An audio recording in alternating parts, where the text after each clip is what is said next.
Hello മക്കളെ, അക്ഷയ് സാറാണ്.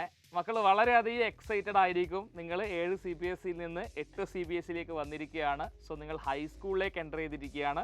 So വളരെയധികം ശ്രദ്ധിക്കേണ്ട ഒരു വർഷം തന്നെയാണ് നമ്മുടെ 8 എന്ന് പറയുന്നത്. മക്കൾ ഒരുപാട് ബേസിക്സ് നമ്മൾ പഠിക്കേണ്ട ഒരു വർഷമാണ്. തുടർന്ന് അങ്ങോട്ടുള്ള 9, 10 ക്ലാസ്സുകളിലേക്കുള്ള എല്ലാ കോൺസെപ്റ്റും നമുക്ക് മനസ്സിലാവണമെങ്കിൽ 8ാം ക്ലാസ് വളരെ കൃത്യമായി സിസ്റ്റമാറ്റിക്കായിട്ട് നമ്മൾ എന്ത് ചെയ്യണം, പഠിക്കേണ്ടത് അത്യാവശ്യമാണ്. സോ വളരെ സീരിയസോടുകൂടി തന്നെ സീരിയസ്നെസ് മെയിൻറ്റെയിൻ ചെയ്തുകൊണ്ട് തന്നെ പഠിക്കേണ്ട ഒരു വർഷമാണ് 8 CBSE എന്ന് പറയുന്നത്. അതിപ്പോൾ ഏത് സബ്ജക്റ്റിൻ്റെ കേസ് പറയുകയാണെങ്കിലും അങ്ങനെ തന്നെയാണ്, ഇൻക്ലൂഡിങ് അവർ ബയോളജി.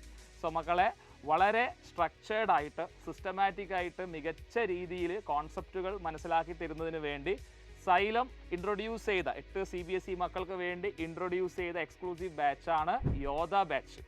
അപ്പോൾ യോധ ബാച്ചിൽ ജോയിൻ ചെയ്യുന്ന മക്കൾക്ക് ഒരുപാട് ഫീച്ചേഴ്സാണ് നമ്മുടെ ബാച്ച് പ്രൊവൈഡ് ചെയ്യുന്നത്.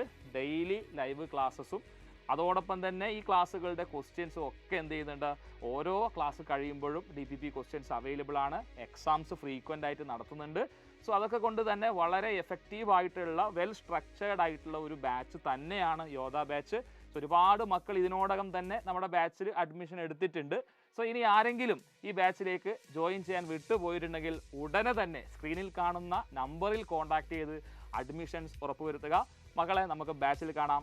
അതുവരേക്കും ബൈ.